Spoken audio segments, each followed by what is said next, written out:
Hi అండి, welcome to study with tricks. ఈ రోజు మనం 1 జూలై 2025 యొక్క కరెంట్ అఫైర్స్ ని డిస్కస్ చేయబోతున్నాం. First question, Sarkhan fossil park recently included in UNESCO's tentative list of world heritage sites is located in which Indian state? UNESCO ప్రాథమిక జాబితాలో ఇటీవల చోటు దక్కించుకున్న సల్ఖాన్ ఫాజిల్ పార్క్ భారతదేశంలోని ఏ రాష్ట్రంలో ఉంది అంటే ఉత్తరప్రదేశ్లో ఉందండి. అదే ఉత్తరప్రదేశ్లో మళ్ళీ ఎక్కడ అంటే సోన్భద్ర జిల్లాలో సల్ఖాన్ గ్రామం సమీపంలో ఉంది.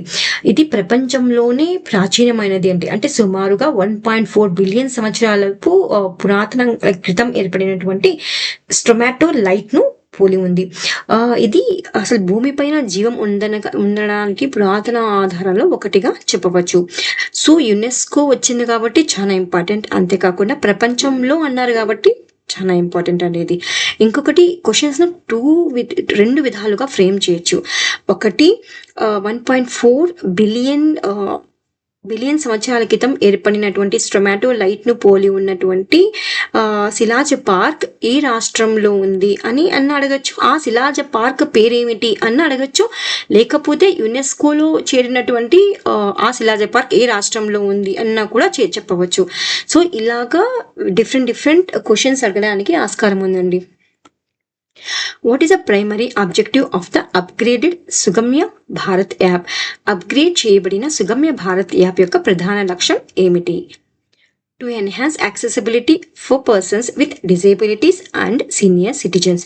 దివ్యాంగులు మరియు వృద్ధుల కోసం సౌలభ్యతను మెరుగుపరచడం అంటే ఇలాంటి వాటిలో అండి ప్రజా సౌకర్యాలు కానివ్వండి, లేకపోతే గ్రీవెన్సెస్లు, రవాణా సౌకర్యాలు, డిజిటల్ వేదికలలో వాళ్ళకి ఏమైనా లోపాలు ఉంటే వాళ్ళకి సహాయం చేయడానికి ఈ యాప్ను సుగమ్య యాప్ను అభివృద్ధి చేశారు.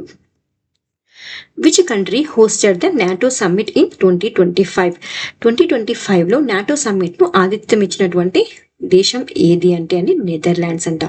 అంతేకాకుండా ఈ నెదర్లాండ్స్ అనేది 1949లో నాటో స్థాపించబడినప్పటి నుంచి మొదటిసారిగా ఈ స్థాయిలో కూటమికి సమావేశం ఇవ్వడం, ఆదిత్య దేశంగా ఉండడం ఫస్ట్ టైం అనమాట.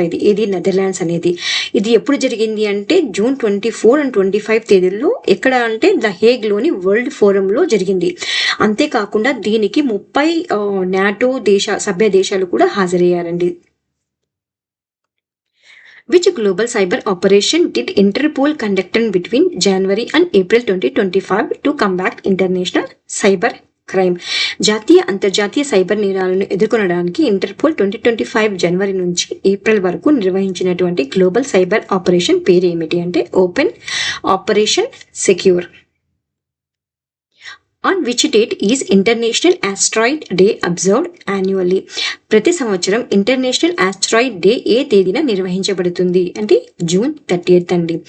అంతేకాకుండా ఈ తేదీని 1908లో సైబీరియాలో జరిగినటువంటి టుంగుస్కా పేలుడు సంఘటన జ్ఞాపకార్థంగా జరుపుకుంటున్నారు.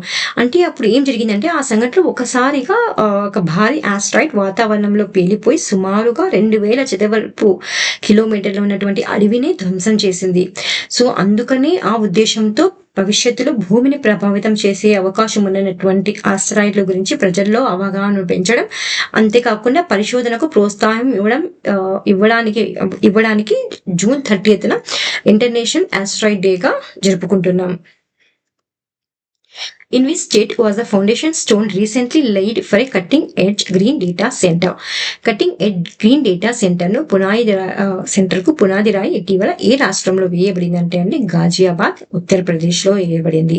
అంతేకాకుండా ఇది సెంట్రల్ ఎలక్ట్రానిక్స్ లిమిటెడ్ మరియు ESDS సాఫ్ట్వేర్ సొల్యూషన్ లిమిటెడ్ సంయుక్త భాగస్వామ్యంతో ఏర్పడుతుంది. ఇది 30 మెగావాట్ల సామర్థ్యం కలిగి ఉండేటువంటి Tier 3 ధృవీకరణతో కూడినటువంటి సుస్థిర డిజిటల్ మౌలిక సదుపాయాలను మద్దతించేందుకు రూపొందించబడుతుంది.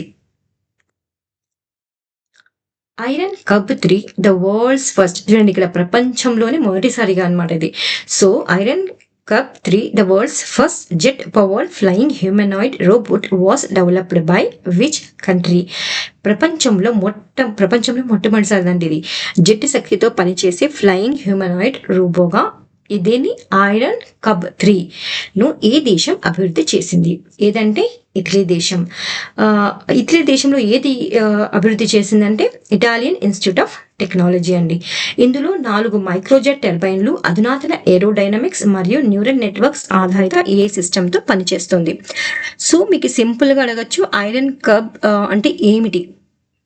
ఇది ఒక world's first jet pack powered humanoid robot అండి.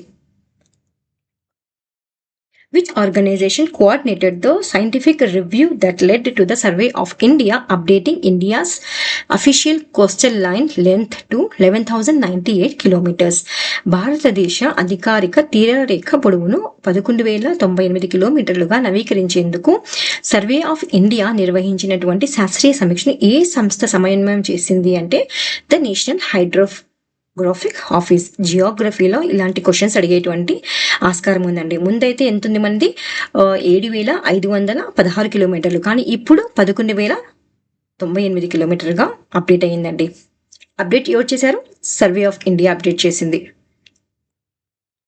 Which countries received India's inaugural export of rose scented lychees from Pathankot, Punjab?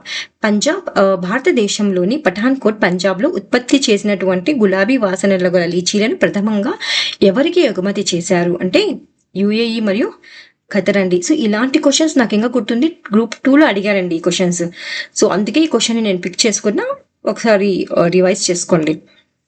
What is the title of Shikhar ధావన్స్ recently released memoir?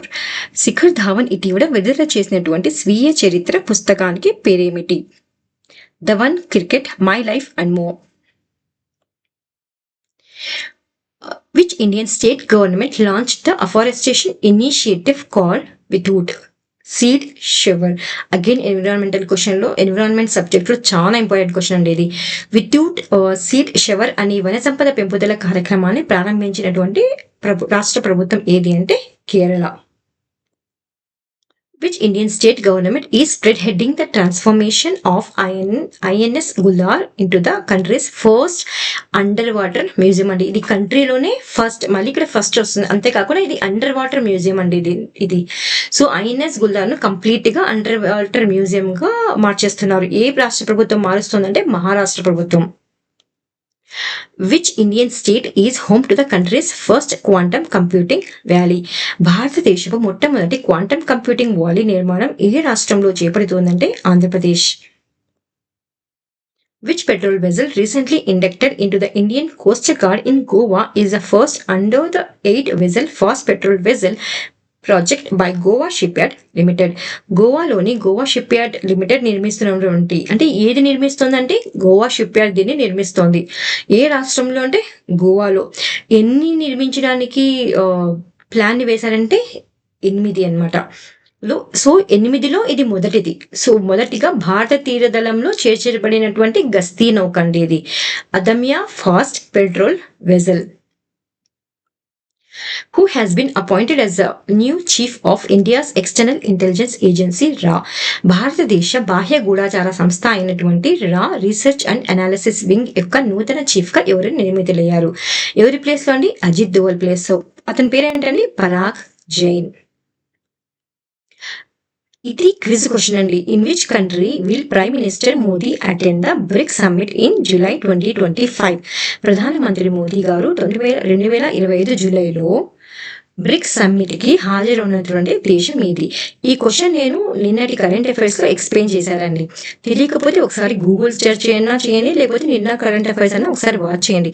ఎప్పుడైతే మీరు క్వశ్చన్ ని సెర్చ్ చేస్తారో లేకపోతే రివిజన్ చేస్తారో అలాంటి క్వశ్చన్స్ అనేవి ఎక్కువ కాలం గుర్తుంటాయి.